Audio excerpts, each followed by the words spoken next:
Alors, nous organisons le 5 novembre une manifestation nationale contre les violences faites aux femmes.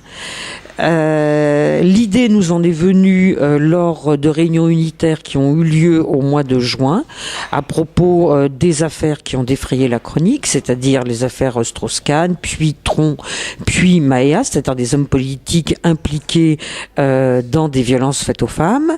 Il y a eu une série de réactions diversifiées de la part des organisations féministes, mais il nous est paru utile d'unifier nos forces pour pouvoir, rétorquer, répondre à la menace de régression qui pèse par rapport à l'appréhension des violences faites aux femmes en France. Certes, l'événement qu'a représenté l'affaire Strauss-Kahn et surtout l'écho qui en a été donné au plan mondial par les médias a été un élément qui a joué, mais c'est pas le seul. Nous avions également, pour nous, le problème de l'application de la loi du 9 juillet 2010. C'est la loi du 9 juillet, pour la première fois, parle de violence psychologique. Ça nous paraît un élément extrêmement important parce que même si c'est plus difficile de toute façon à en trouver les preuves, mais les preuves, on les trouve si on veut, parce que ça a un effet de destruction au moins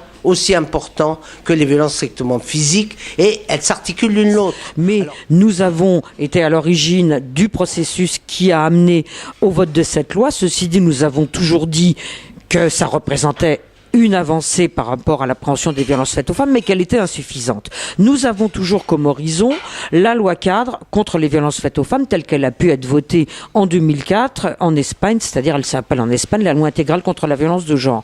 Alors je voudrais aussi passer la parole à ma camarade Isabelle qui va nous parler des associations contre les violences faites aux femmes.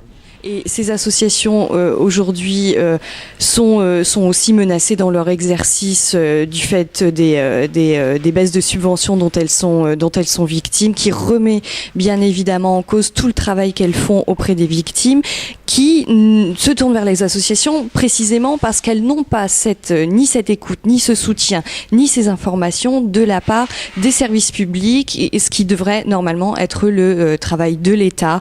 Il y a un énorme besoin d'accompagnement des femmes victimes de violences aujourd'hui qui pèse essentiellement sur les associations qui ont de moins en moins les moyens de mener à bien ce travail. Surtout pour essayer de synthétiser, nous ne voulons absolument pas, dans la société française, revenir à la situation d'avant le vote de la loi du 23 décembre 1980 sur les viols, où il y avait très peu de plaintes déposées, et on sait les difficultés qu'ont les femmes à déposer plainte. C'était une situation où les violences faites aux femmes n'existaient absolument pas. Et c'est pour ça aussi que nous avons convoqué cette manifestation aujourd'hui.